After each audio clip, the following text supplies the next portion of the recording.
खेड़ा को बड़ी राहत, सीएम हेमंत पर उल्टा एफआईआर दर्ज। ये खबर सोशल मीडिया पर चर्चा में छाई हुई है। असम से बंगाल तक सियासी घमासान पूरी तरीके से मच गया है। एक तरफ पवन खेड़ा को कोर्ट से राहत, तो दूसरी तरफ सीएम हेमंत बिस्वा शर्मा पर एफआईआर।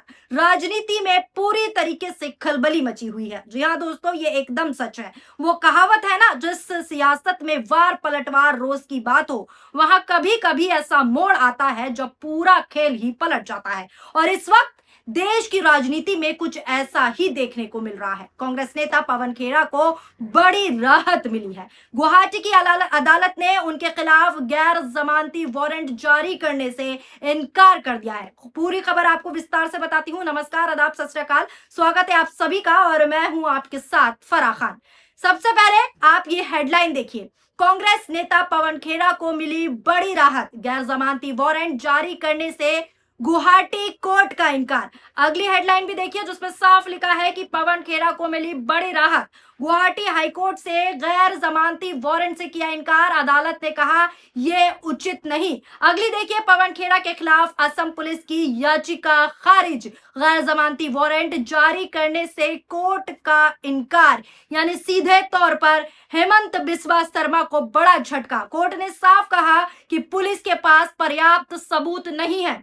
लेकिन इसी के साथ कहानी में ट्विस्ट तब आता है जब दूसरी तरफ असम के मुख्यमंत्री हेमंत बिस्वा शर्मा खुद एफआईआर को लेकर हमलावर नजर आते हैं और ममता बनर्जी पर सीधा निशाना साधते हैं। अब आपको एक और हेडलाइन दिखाते हैं। यह हेडलाइन देखिए जिसमें सीएम हेमंत बिस्वा शर्मा की बौखलाहट दिख रही है। अपने ऊपर एफआईआर होने से ममता बनर्जी पर भड़के सीएम शर्मा, बोले मेरे साथ ये गुंडागर्दी नहीं चलेगी। यानी एक तरफ राहत और दूसरी तरफ टकराव।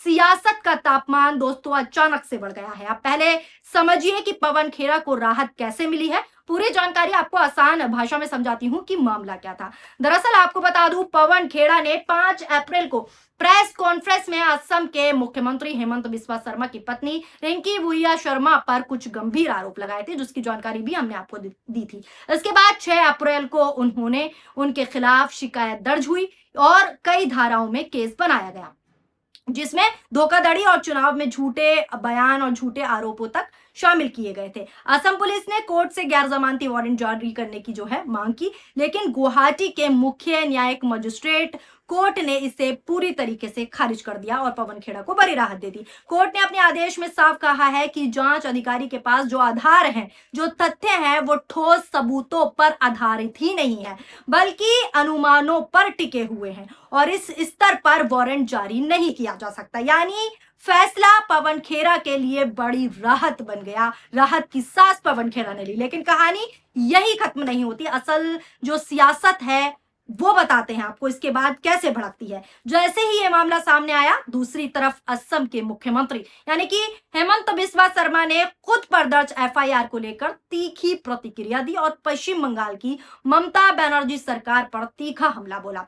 उन्होंने साफ कहा कि ये गुंडागर्दी उनके साथ नहीं चलेगी और सीधे सीधे चेतावनी दे दी कि अगर एक कदम उठेगा तो जवाब में 2 कदम दिया जाएगा। ये बयान सिर्फ प्रतिक्रिया नहीं दोस्तों, बल्कि एक राजनीतिक संदेश है, जिसमें उन्होंने ये साफ कर दिया है कि अब ये मामला सिर्फ कानूनी प्रक्रिया तक नहीं बचेगा, बल्कि सीधे तौर पर राजनीतिक टकराव ये जो मामला है वो बन चुका है। अब जरा इस पूरा जो मामला का टकराव है उसको राजनीतिक फ्रेम से समझाती हूं मैं। राजनीतिक फ्रेम से समझने की कोशिश कीजिए, क्योंकि यही इस खबर का असली एंगल है। एक तरफ कांग्रेस नेता को कोर्ट से राहत मिलती है, जिसमें विपक्ष को नैरेटिव बनाने का मौका मिलता है कि आरोप कमजोर थे, झूठे आरोप थे, ठीक है। जैसी दूसरी तरफ बात करूं तो बीजेपी के बड़े मुख्यमंत्री हेमंत बिस्वा शर्मा खुद एफआईआर के मुद्दे पर आक्रामक होते हुए नजर आते हैं और ममता बनर्जी पर सीधे हमला बोलते हैं। शुरू कर देते हैं हमला बोलना। उन्होंने चुनावी रैलियों में खुलकर कहा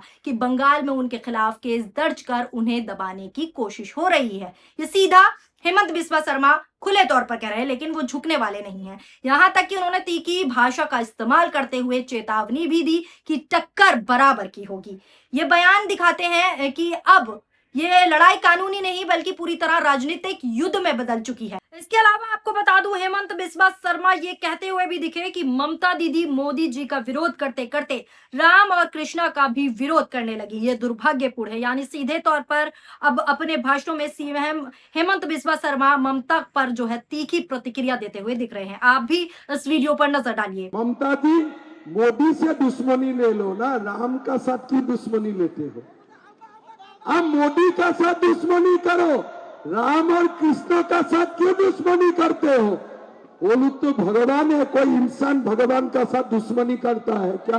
आप लोग बताइए, कोई करते हैं क्या?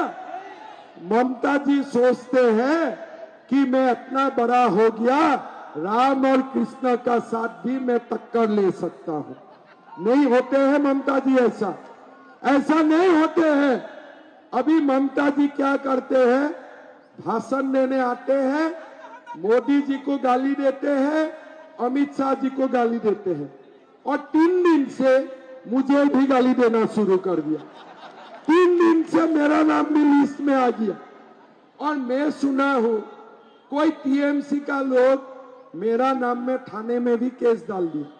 तो ममता दी, मैं आपको बोलना चाहता हूं, थाना आपका पास भी है तो मेरा पास भी थाना ही है, मेरा पास भी थाना ही है। टक्कर मत लेना। अगर टीएमसी मुझे 1 गोली मारेगा, मैं भी 2 गोली मार के ही मरूंगा, मैं भी 2 गोली मार के मरूंगा। ऐसे मरने वाला हम नहीं है, हम डरने वाला मैं नहीं हूं।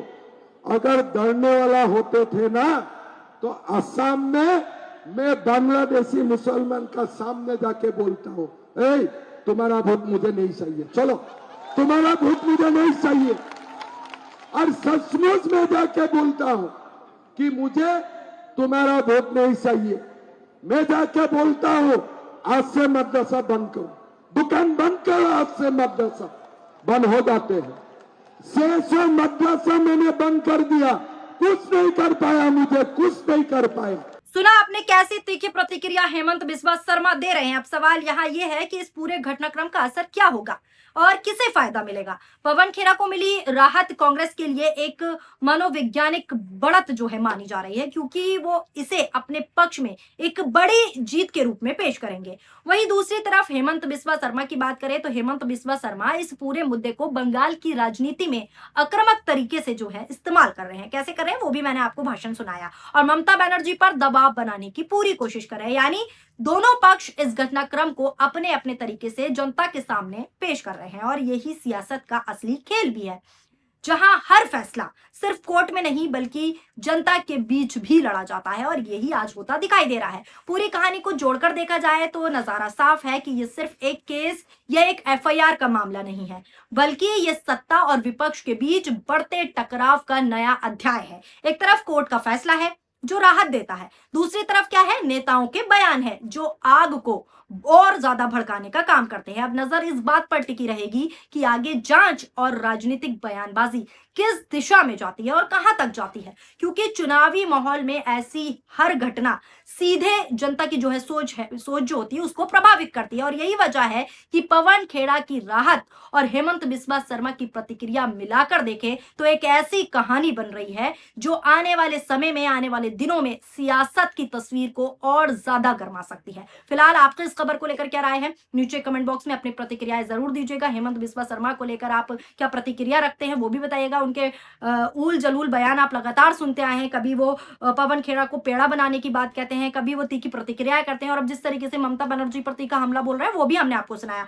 आप क्या कहना चाहते हैं, अपनी प्रतिक्रियाएं नीचे कमेंट बॉक्स में जरूर दीजिएगा। शुक्रिया, धन्यवाद, नमस्कार, जय हिंद, जय भारत।